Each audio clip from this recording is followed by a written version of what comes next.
Shabbat Shalom Shabbata. Welcome back to Flipping Pages, Stirring Sauces. Shout out to all of you who have subscribed, liked, and shared. Shout out to my sister Denise.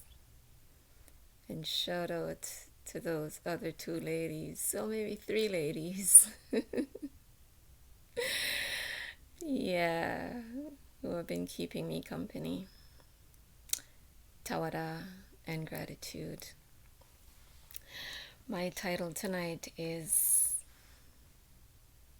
My Impressions about Financial Institutions in Jamaica. And I've made a lot of notes, and for the most part, I'm just going to be reading from my notes. On arrival at the Norman Manley Airport, the first immigration professional that I came across was very polite, professional, and very helpful. The next one was a biatch and a bully, ignorant, condescending, and smelled not too nice.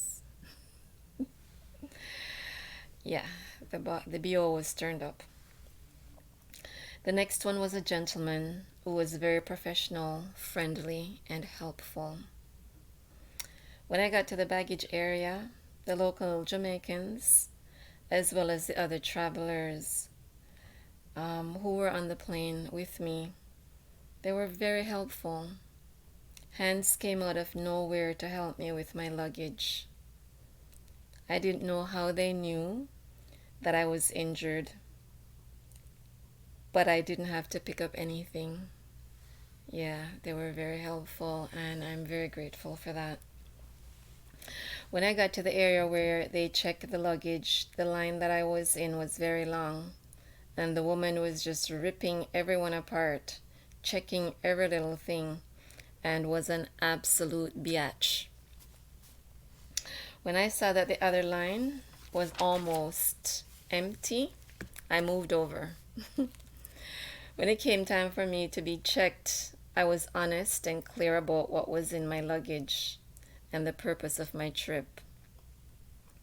They didn't even check my bags. They just x-rayed them and sent me through.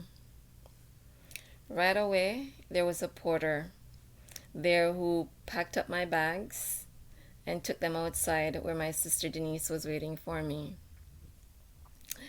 She wore no mask, and people were looking at her like, who does this chick think she is, walking around without a mask?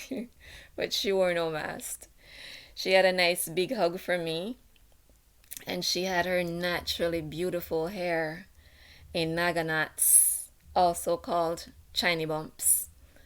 I don't know why they're called chiny bumps, because they are naga knots. She didn't allow me to pick up anything. Her and the driver put everything in the car. The sea breeze on my face and in my hair felt wonderful as it caressed me and gave me that wonderful feeling of home. Prior to traveling to Jamaica, I was advised by a Jamaica National representative that I could send money to myself in Jamaica and pick it up from any Jamaica National location in Jamaica. So on the way home, we stopped in Old Harbor to pick up the money. But the particular location that we stopped at in Old Harbor was closed. Anyway, the driver dropped my sister off at another financial institution before dropping me off at JN. And he then went to another financial institution to conduct some business for the boss. As I was getting out of the car, he said something to me. I thought that he had said, "Wait for me with your sister." So anyway, given that the Jamaica National location that I went to was closed, I went back to where my sister was, but I didn't see her. So I went to the financial institution where I thought the driver was supposed to be, but he wasn't there. It had been raining, and I had no umbrella. Because right after I got out of the car, it started raining, and the rainfall just got heavier and heavier. Anyway, I had changed the chip in my phone, but the credit that was supposed to be on my phone was no longer there. Because of the big C, it had been 2 years since I went to Jamaica. And so, because I usually leave credit there, but I'm usually in Jamaica every 6 months. But because of the big C, it had been 2 years. So I don't know what happened to the credit that was supposed to be there. So I was in Old Harbor without credit on my phone, and I didn't know that part of Old Harbor very well.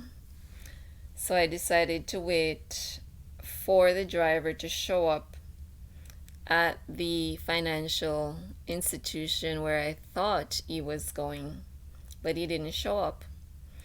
There was a young man there who I didn't quite trust, but he started a conversation with me, and he seemed to want to protect me, but there was just something that I didn't trust. And I was able to get some information from him about where I could purchase some credit for my phone. It then occurred to me that I didn't have the driver's phone number, and my sister isn't on WhatsApp. Anyway, I tried to change some money into Jamaican dollars, only to find out that the financial institution I was waiting in did not do foreign exchange. You could only pick up money there.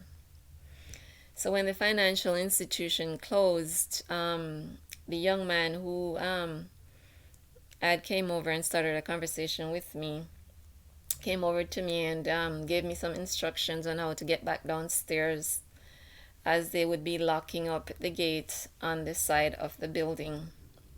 I thanked him and asked him for the name of the plaza, which he readily provided. I knew that I had to get in touch with my sister before things really got out of hand. And so I went into a clothing store and asked the salesperson if she could call my sister for me. She did. And it was only when she was giving my sister directions on how to get to me that I realized that there is one of those particular financial institutions on almost every block in Old Harbor town. The young lady was gracious and wouldn't even accept payment for helping me.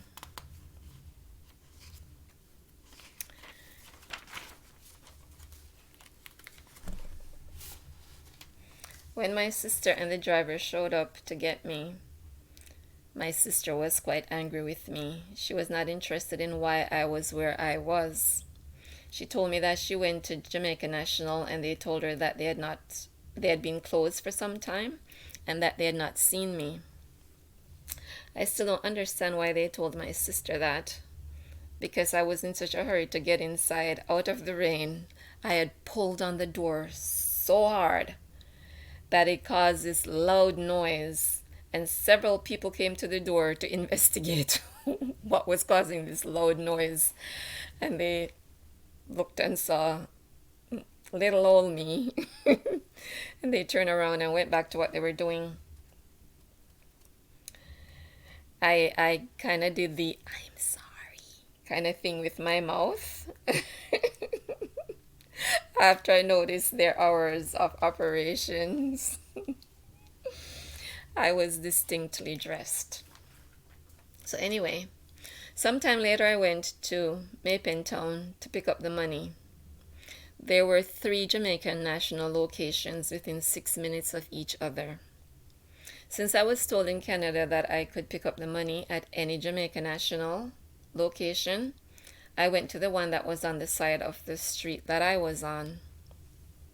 I stood in line for about half hour when I noticed that there were only machines. I asked someone in line if there was a location where I could actually speak to someone, because I knew that a machine would not be able to process my transaction. I was pointed to a door and told to speak to the security guard. That building looked like it was closed and not open for operation. But anyway, the security guard did open the door once I knocked on it, and he was talking to me from behind a mask, and it was very hard to understand him. I kept asking him to repeat himself. Anyway, I did manage to piece together that I had to go down to the courts building to pick up the money, and that I had to go to Old Arbor in order to send money. He had also mumbled something about juicy beef, but I didn't quite get it. And when I asked him again, he mumbled again. So anyway, I went down to the courts building to conduct business at Jamaica National and ran into the doorman from hell. Literally. He was very condescending and wanted to spray my hand with some cloudy mixture that he had in a bottle. I refused to be sprayed because some of those sprays cause the skin around my nails to peel, and it becomes very painful. And some of them bleaches out the color of my skin around my fingertips. So I basically use products that I know are not going to have any adverse effects on me. Yeah. He stood there and barked at me for about 10 minutes before telling me that I could use my own sanitizer. Frankly, I don't know why I stood there listening to him bark at me for 10 minutes, because that is very unlike me. I was directed to the second floor, where I was served right away by a young lady who was friendly and nice. After I was finished picking up the money,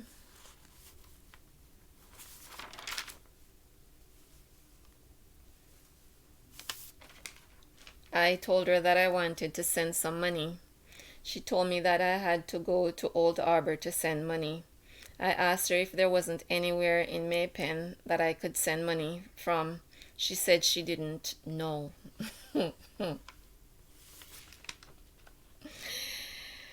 Ah, boy.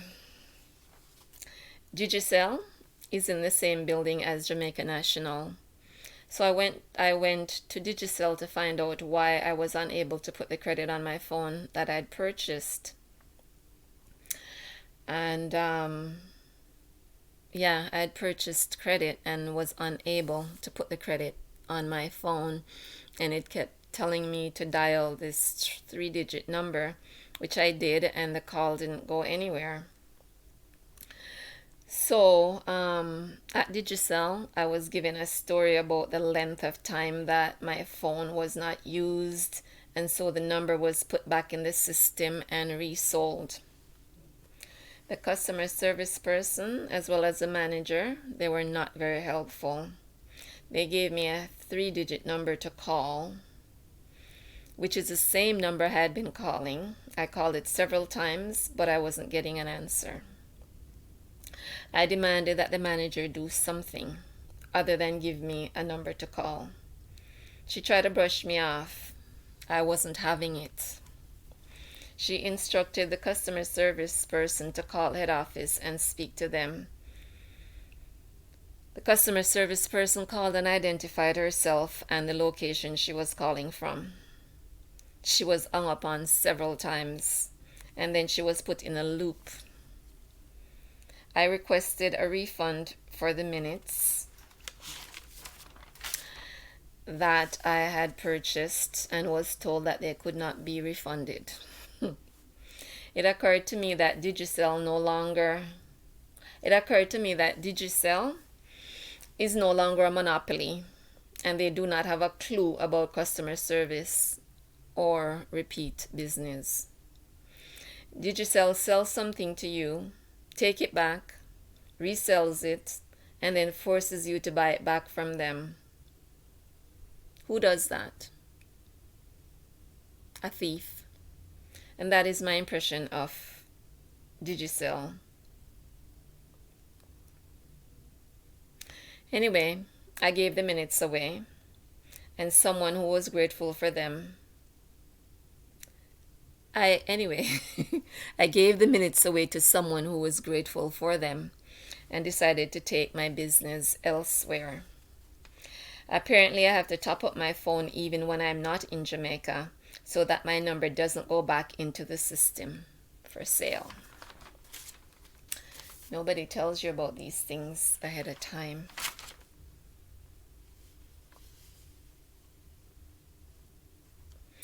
Anyway, after that nonsense,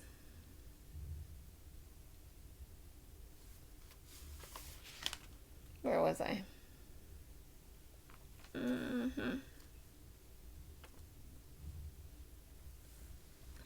After that nonsense at Digicel, I asked someone on the street where I could send some money from, and I was directed to Western Union.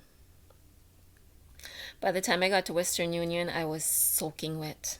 Anyway, I waited in line for about half hour before someone helped me and sent the money. Before they sent the money, they checked me out for a good 45 minutes, and they also checked out the receiver. And then they charged me an arm and 2 legs to send the money. Their fee was over $2,000.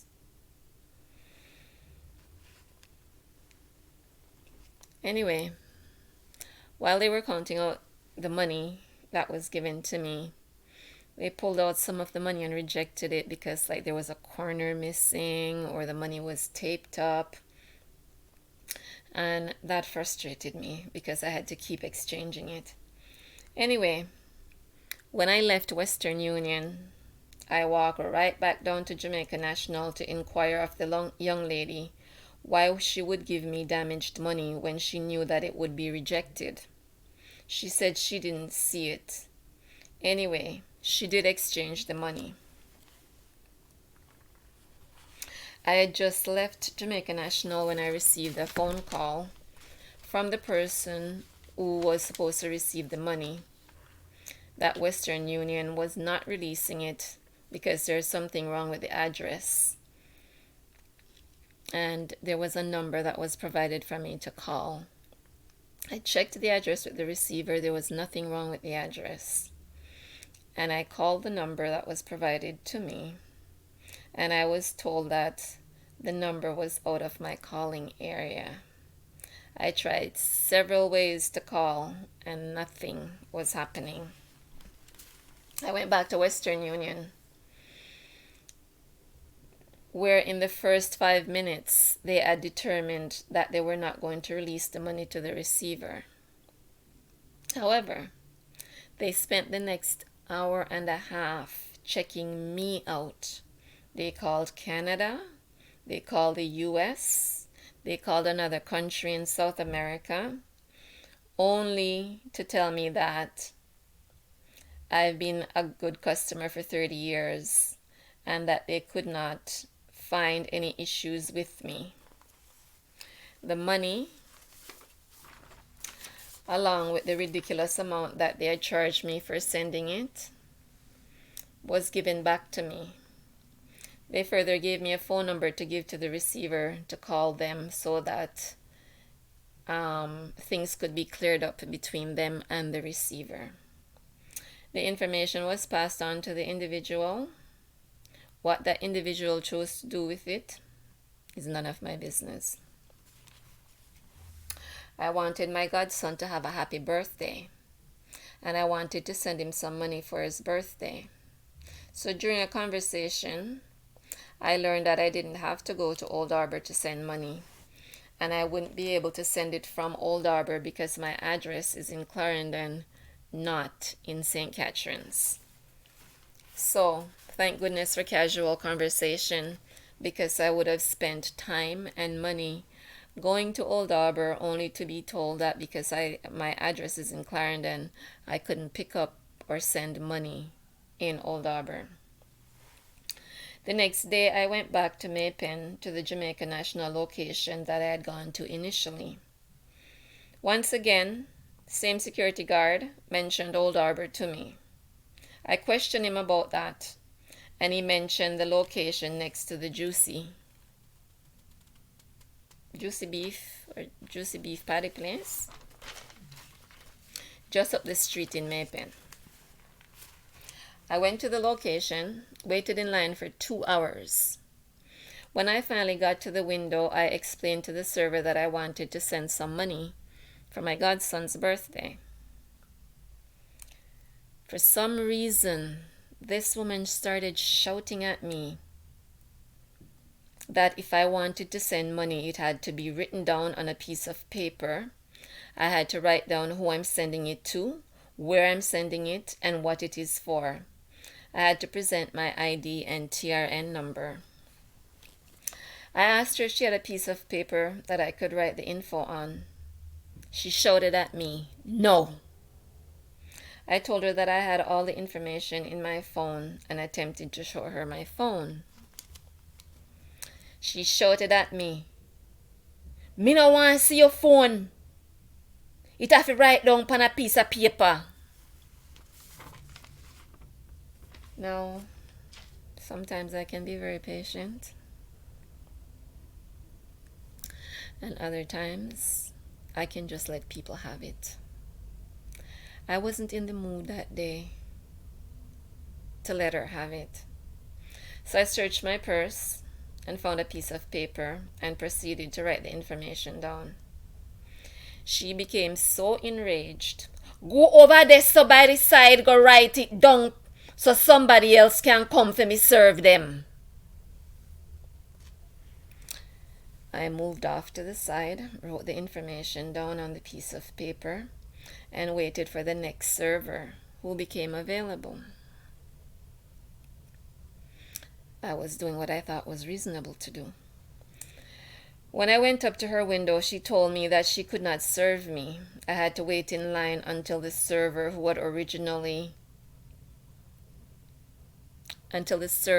I had originally gone to and who had sent me to the side is finished with the customer that she's serving. I was now back in line, waiting while people who would arrive after me was being served. When the server was free, I went back to her. She looked at the paper and barked at me that the address was incomplete and that there are rules that must be followed. She went on to belittle me instead of trying to help me or educate me about the process. She then threatened not to serve me because she has the right to refuse me service, and she doesn't need a reason to refuse me service.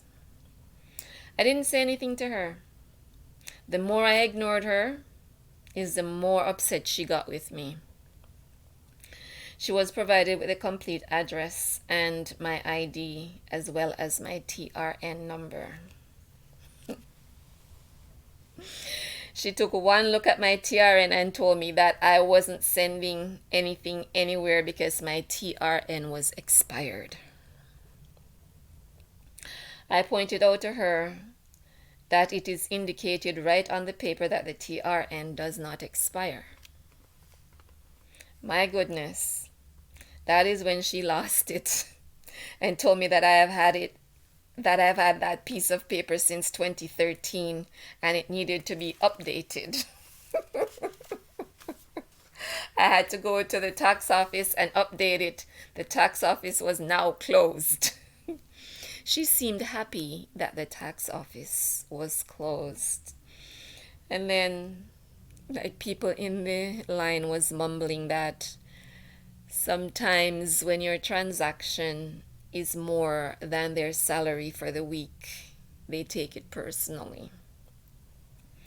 Anyway, some of the other servers, including the supervisor, was laughing at me and talking about how no one was getting through immigration today, and that just caused her to become louder and more condescending. I told her that I wanted to speak to the manager. She told me that the manager was not available and then called the next person in line over. Essentially, I was dismissed. I went to the next wicket that was open and asked to speak to the supervisor. As it turned out, I was asking the supervisor to speak to the supervisor. She had witnessed the entire exchange between me and the server and had not said anything. As a matter of fact, she was practically forced by another customer into admitting that she was a supervisor. I told her that I wanted to file a formal complaint about the server and the way I was treated. The supervisor barely acknowledged my presence, except to say that there's an updated TRN form that I needed in order to transfer the money. While I was talking to the supervisor, the same server who was berating me had taken issue with another customer and was berating him.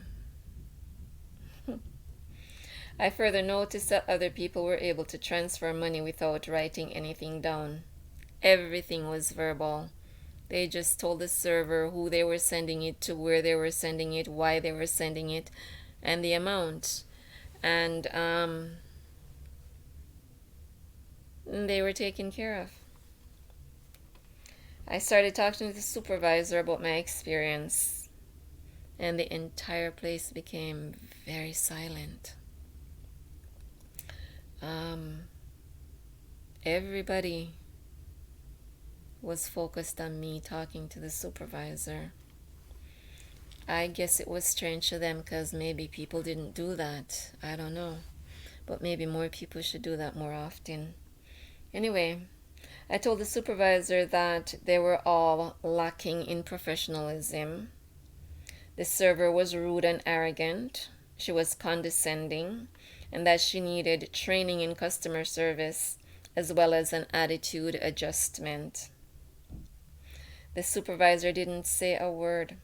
She just sat there with her head down. I told her that she would hear about herself, wished her a good day, and walked out. Now, back in 2013, I had gone to the tax office to apply for my TRN and was told that the card would be ready in a year. I was given a slip of paper with the TRN number on it. When I went back to Jamaica in 2015, I went back to the tax office to pick up the card and it was still not printed. Each time I went back, I was told that the card was not printed. One time I was told that they were printing cards for 2007. Remember, I went in 2013. The last time I went, I was told that they were no longer printing cards. So I had no reason to go back.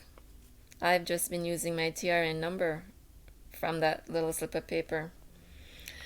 The next day I went to the tax office and was told that my card was not there, but the problems they had have been resolved. I was given a bigger piece of paper with the exact same TRN number, the exact same information on it, my name, etc., and told to come back around the end of the month for the card. I went back to Jamaica National the next day with the new piece of paper.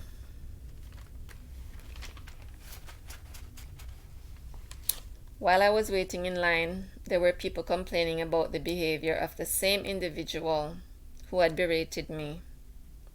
When she saw me in line, she had given me the dirtiest of looks and continued to serve the public in a most unprofessional manner.